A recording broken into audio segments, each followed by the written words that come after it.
Good morning everyone, my dear YouTube channel supporter. आप सब कैसे हैं? आई होप आप सब स्वस्थ और प्रसन्न होंगे। धार्मिक आस्था और त्याग तथा विश्वास, सुख व समृद्धि का महापर्व डाला छठ कार्तिक शुक्ल पक्ष की सप्तमी तिथि को भोर में नदियों के तट पर विधि विधान से बांस की टोकरी में सूप, फल, सब्जी व पूजन की अन्य सामग्री लेकर घाट पर चिन्हित स्थान पर गन्ने का मंडप बनाकर पूजन किया और सूर्य देव को अर्घ्य देकर छठ मैया की पूजा के इदश्री किया। रउआ आइए देखते हैं इसी पर्व को कि नदियों के किनारे किस प्रकार व्रती महिलाओं ने गन्ने के मंडप में बैठकर विधि विधान से छठी मैया का पूजन करके उगते सूर्य को अर्घ्य देकर संतान की कुशलता, पति की दीर्घायु और परिवार की सुख समृद्धि की कामना की तथा पूजन के बाद प्रसाद रूप में ठेकुआ, मिष्ठान व फल खजूर का वितरण करके स्वयं प्रसाद ग्रहण करके 36 घंटे के निर्जला व्रत का पारण किया। बिहार, झारखंड और पूर्वी उत्तर प्रदेश की मातृशक्ति के लिए छठ मात्र व्रत नहीं बल्कि परिवार की कुशल क्षेम की मनोकामना का अनिवार्य सोपान है। इस कठिन व्रत को जिस श्रद्धा और मनोवेग से माताएं बहनें करती हैं वह सहज पूज्य है। उत्सव के केंद्र में कठिन तपस्या है। कुछ पुरुष भी यह व्रत रखते हैं। व्रत रखने वाली महिला को परवैतिन भी कहा जाता है। 4 दिनों की इस व्रत में व्रती को लगातार उपवास करना होता है और भोजन के साथ ही सुखद शैया का भी त्याग किया जाता है। छठ गीतों के साथ ही व्रत की तैयारियां आरंभ हो जाती हैं। इन पारंपरिक गीतों की धुन और शब्द ऐसे होते हैं कि उन्हें सुनने मात्र से मन छठ के घाट पर तप करती माताओं की ओर चला जाता है। पटना के हाट पर नरियर किनबे जरूर, नरियर किनबे जरूर। हाजीपुर से केरवा मंगाई के अर्घ देवे जरूर, अर्घ देवे जरूर। आदित्य मनायब छठ मैया, वर मंगबे जरूर, वर मंगबे जरूर। पटना के हाट पर नरियर किनबे जरूर, नरियर किनबे जरूर। यूँ तो सभी त्यौहार सब परिवार ही मनाए जाते हैं, किंतु छठ ऐसा पर्व है जिसमें परिवार का हर सदस्य छठ महापर्व के अनुष्ठान में पूरी श्रद्धा अपना दायित्व पहले से तय कर लेता है, फिर पूरे समर्पण से उसका निर्वहन करता है। कौन बांस लेकर आएगा, कौन सूप दौरा लेकर आएगा, कौन गेहूं लाकर धुलवाएगा पिसवाएगा, कौन घर की सफाई करेगा, कौन ठेकुआ बनाएगा और कौन व्रत रखेगा और कौन बहंगी लेकर नदी या पोखरा तक साथ जाएगा। छठ के पारंपरिक गीत में ये मनभार बहुत प्रत्यक्ष है। कांच ही बांस के बहंगिया, बहंगी लचकन जाए, बहंगी लचकन जाए। होए ना बलम जी कहरिया, बहंगी घाटे पहुँचाए, बहंगी घाटे पहुँचाए। कांच ही बांस के बहंगिया, बहंगी लचकन जाए, बहंगी लचकन जाए।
छठ में शुद्धता और पवित्रता पर विशेष बल दिया जाता है।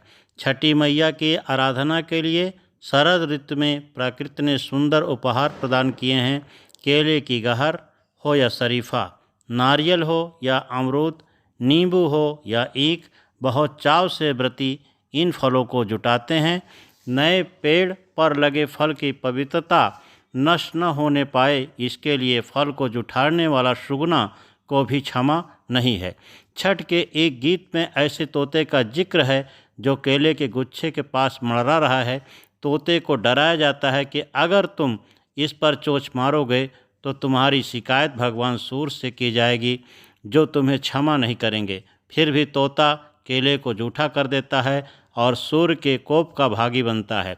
पर उसकी भार्या सुगनी अब क्या करे बेचारी, कैसे सहे इस वियोग को। केलवाजे फर लाघवद से, ओ पर सुगा मडराय, ओ पर सुगा मडराय।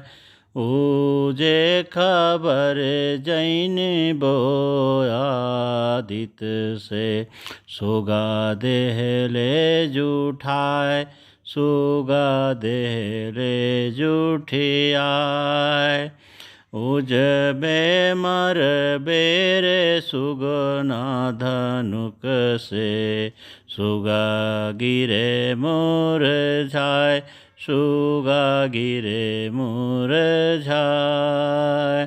ऊजे सुगनिया जे रोएले वियोग से, आदित होय ना सहाय, देव होय ना सहाय, देव होय ना सहाय। छठ पर्व की शुरुआत कार्तिक शुक्ल चतुर्थी नहाय खाए के रूप में मनाया जाता है। सबसे पहले घर की सफाई कर उसे पवित्र बना लिया जाता है। इसके पश्चात व्रती स्नान कर पवित्र तरीके से बना शुद्ध शाकाहारी भोजन ग्रहण कर व्रत शुरू करते हैं। घर के सभी सदस्य व्रती के भोजन उपरांत ही भोजन ग्रहण करते हैं। इसमें कद्दू दाल और चावल ग्रहण किया जाता है। दूसरे दिन कार्तिक शुक्ल पंचमी को व्रतधारी दिन भर उपवास रखने के बाद शाम को भोजन करते हैं। इसे खरना कहा जाता है। खरना का प्रसाद लेने के लिए आसपास के सभी लोग निमंत्रित होते हैं। प्रसाद के रूप में गन्ने के रस से तैयार चावल की खीर के साथ दूध चावल का पिट्ठा बनाया जाता है। तीसरे दिन कार्तिक शुक्ल षष्ठी को दिन में छठ प्रसाद बनाया जाता है। प्रसाद में ठेकुआ, जिसे कुछ क्षेत्रों में टिकरी भी कहते हैं, के अलावा चावल के लड्डू, जिसे लड्डुआ भी कहा जाता है, बनाते हैं। संध्या के समय बांस की टोकरी में अर्घ का सूप साया जाता है और व्रती के साथ परिवार व पड़ोस के लोग घाट चल पड़ते हैं। सभी छठ व्रती तालाब या नदी के किनारे एकत्र होकर सामूहिक रूप से अर्घ संपन्न करते हैं। सूर्य को जल और दूध का अर्घ दिया जाता है तथा छठी मैया के प्रसाद भरे सूप से पूजा की जाती है। यह नयनाभिराम दृश्य अभूतपूर्व होता है। अस्ताचल सूर्य को प्रणाम करता है लोग। चौथे दिन कार्तिक शुक्ल सप्तमी की सुबह उदीयमान सूर्य को अर्घ दिया जाता है। व्रती वही पुनः एकत्र होते हैं जहां उन्होंने शाम को अर्घ दिया था। सूर्य भगवान को प्रणाम करती हुई गीत गाती मातृशक्ति अगले वर्ष पुनः आने का वायदा करते हुए प्रसाद खा कर के व्रत पूर्ण करती हैं। हे छठी मैया सुन लाया रजिया हमार, हे छठी मैया सुन लाया रजिया हमार, भर देना गोदिया हमार, हे छठी मैया सुन ला अरजिया हमार।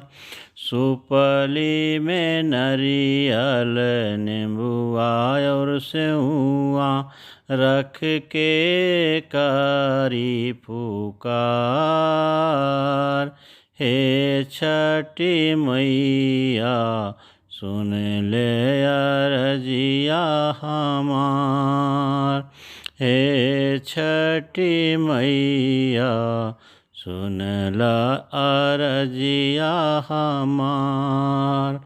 लिहले अरगिया स्वीकार करिला। हे छठी मैया सुनल अरजिया हमार। पियरी पहिर लौली रउआला पियरी चौमुखी कलसा पर जरा दियली दियार। हे छठी मैया सुनला अरजिया हमार।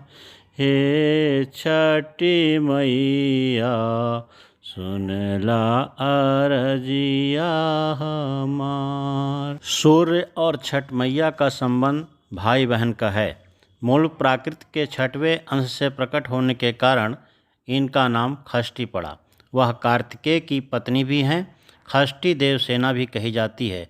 पौराणिक कथाओं के अनुसार षष्ठी की पहले पूजा सूर्य ने की थी। वैज्ञानिक दृष्टि से देखें तो षष्ठी के दिन विशेष खगोलीय परिवर्तन होता है। तब सूर्य की परावैगनिक किरणें असमान रूप से एकत्र होती हैं और इनके कुप्रभावों से बचने के लिए सूर्य की उषा और प्रत्युषा के रहते जल में खड़े होकर छठ व्रत किया जाता है। सृजनकर्ता व पालनकर्ता शक्ति के रूप में सूर्य की देव रूप में वंदना का उल्लेख पहली बार ऋग्वेद में मिलता है। सूर्य के मानवीय रूप की कल्पना उत्तर वैदिक काल के अंतिम कालखंड में होने लगी थी और इसने कालांतर में सूर्य की मूर्ति पूजा के रूप में ले लिया। पौराणिक काल में ज्योतिष में सूर्य को आरोग्य देवता भी माना जाने लगा था। वैज्ञानिकों ने गहन अध्ययन के बाद सूर्य के किरणों में कई रोगों को नष्ट करने की क्षमता पाई। दीपावली के छठवें दिन उपासना किए जाने के कारण इस महत्वपूर्ण व्रत का नामकरण छठ पूजा हो गया। प्रातः काल में सूर्य की पहली किरण और सायंकाल में सूर्य की अंतिम किरण को अर्घ्य देकर पूजा की जाती है। पुराणों में षष्ठी देवी को माँ कात्यायनी के नाम से भी जाना जाता है। उपनिषदों में कहा गया है कि परमात्मा ने सृष्टि रचने के लिए स्वयं को दो भागों में बांटा। दाहिने भाग से पुरुष, बाएं भाग से प्रकृति। प्रकृति का छठवां अंश होने के कारण इसका नाम षष्ठी है। ये सभी बालकों की रक्षा करती हैं और उन्हें लंबी आयु देती हैं।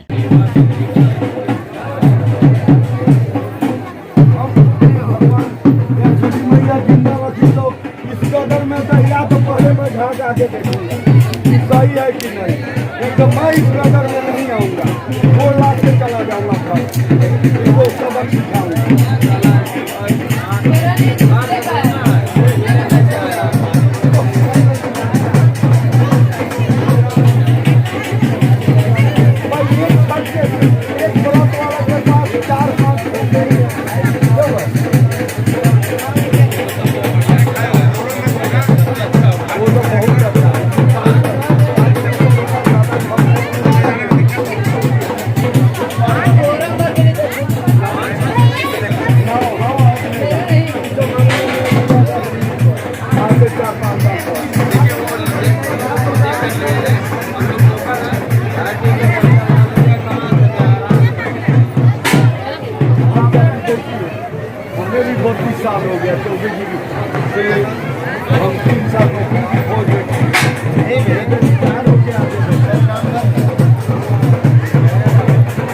वैसे तो कार्तिक मास में भगवान सूर्य की पूजा करने का विधान प्राचीन है, किंतु छठ की परंपरा और उसके महत्व का प्रतिपादन करने वाली अनेक पौराणिक और लोक कथाएँ प्रचलित हैं। एक मान्यता के अनुसार लंका विजय के बाद रामराज की स्थापना के दिन कार्तिक शुक्ल षष्ठी को भगवान राम और माता सीता ने उपवास किया और सूर्यदेव की आराधना की। सप्तमी को सूर्यदेव के समय पुनः अनुष्ठान कर उनसे आशीष प्राप्त किया। ये भी मान्यता है कि छठ की शुरुआत महाभारत काल में हुई थी। सबसे पहले सूर्यपुत्र कर्ण ने सूर्य की पूजा शुरू की। कर्ण प्रतिदिन घंटों कमर तक पानी में खड़े होकर सूर्य को अर्घ्य देते थे। आज भी छठ में सूर्य भगवान को अर्घ्यदान की यह पद्धति प्रचलित है। व्रत उद्गम की लोक कथा कोई भी हो, किंतु छठ का सबसे सशक्त पक्ष है इस पर्व की लोक व्याप्ति। लोक ने जिस प्रकार छठ के त्यौहार को मनोकामना ही नहीं आस्था और धार्मिक विश्वास से जोड़ रखा है, उसका दूसरा उदाहरण मिलना कठिन है।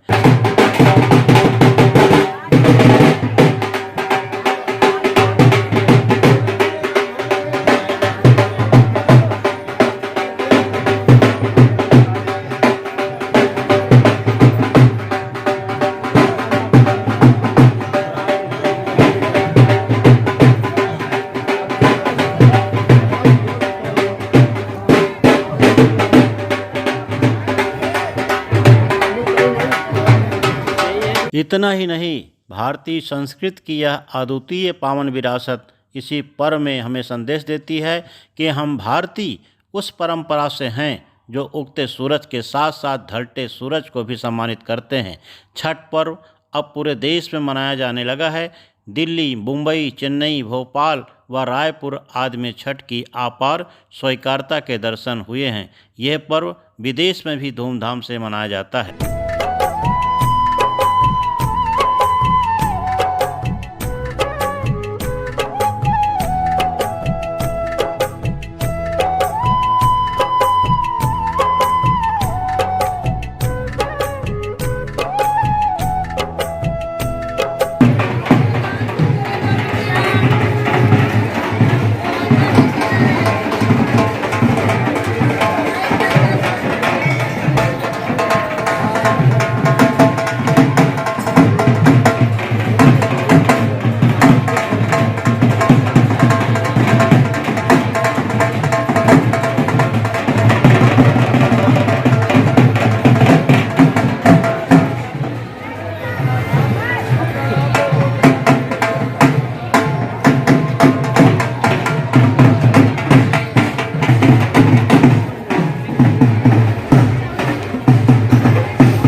अखंड सौभाग्य के रूप में माथे सजा सिंदूर का टीका और गंगा जल में गन्ने का मंडप बनाकर भगवान भास्कर के उगने का इंतजार करता व्रतियों का जंजवार।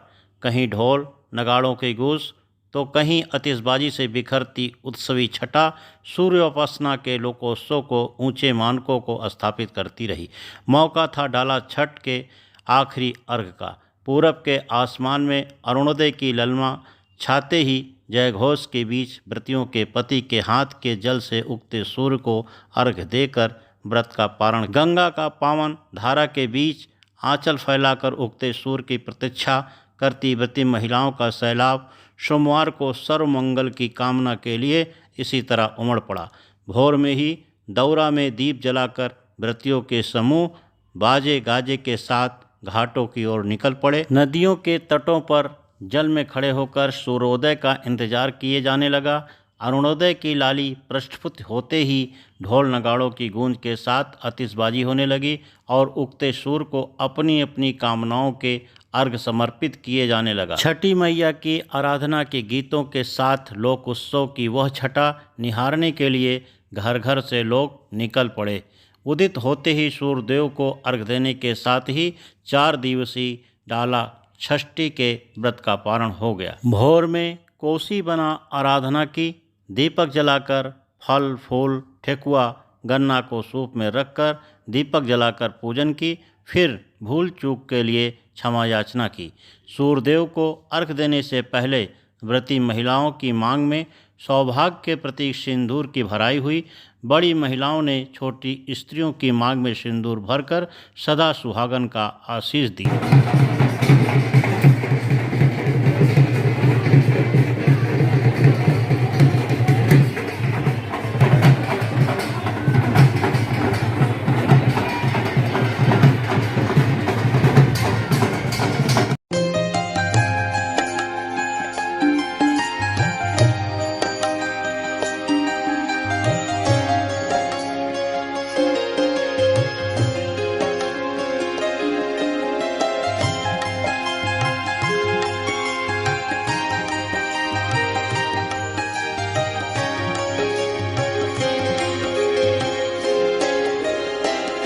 भगवान सूर्य प्रत्यक्ष देवता हैं। वे संपूर्ण जगत की अंतरात्मा हैं।